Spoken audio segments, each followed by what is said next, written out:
그간 윤상현 국민의힘 의원 인천 동구미추 올구을은 전직 대통령 윤석열 씨가 공천에 대해 얘기한 적이 없다고 자신있게 말해왔습니다. 그러나 최근 윤상현 의원이 기존 입장과 180도 다른 진술을 했습니다. MBC에 따르면 지난 27일 윤상현 의원은 김건희 특검팀에 출석했고 장제원 전 국민의힘 의원이 2022년 5월 8일 김영선 공천을 잘 부탁한다. 당선인의 뜻이다라고 전화를 했고 다음 날 9일 윤석열 씨가 창원 공천 그건 비서실장에게 얘기 들었느냐고 전화했다고 진술한 것으로 전해졌습니다. 윤 의원의 진술로 2022년 국회의원 재보궐선거를 앞두고 윤석열 씨가 경남 창원 의창 지역구에 김영선 전 의원을 공천하라고 개입했다는 의혹의 실체가 드러나고 있습니다. 진술을 바꾼 윤석열 씨의 측근은 또 있습니다. 순직해병 특검의 시작점은 VIP 경로설입니다. 그동안 이종섭 전 국방부 장관은 대통령실 일반 전화공이 800-7070로 걸려온 통화 상대를 밝힐 수 없다고 말했습니다. 그러나 최근 순직해병 특검에 제출한 의견서에서는 2023년 7월 21일 윤 전 대통령과 통화를 한 것이 맞다. 대통령실 일반 전화를 통해 군을 걱정하는 우려의 말씀을 했다고 진술한 것으로 전해집니다. 다만 여전히 경로는 아니었다라고 주장하고 있습니다. 김태효 전 국가안보실 1차장은 지난 2024년 7월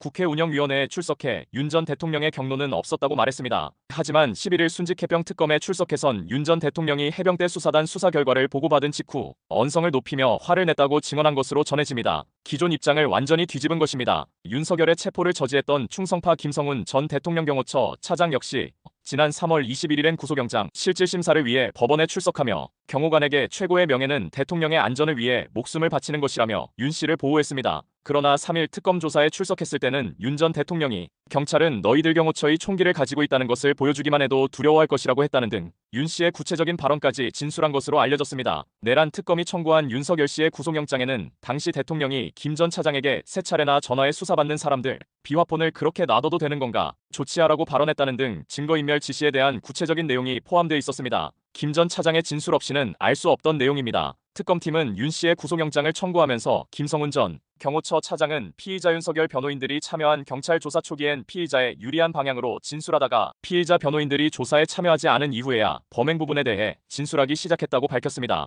법조계에선 측근들이 윤 씨의 회유나 압박에서 벗어나면서 법리적으로 빠져나갈 길을 찾아가고 있는 것으로 보고 있습니다.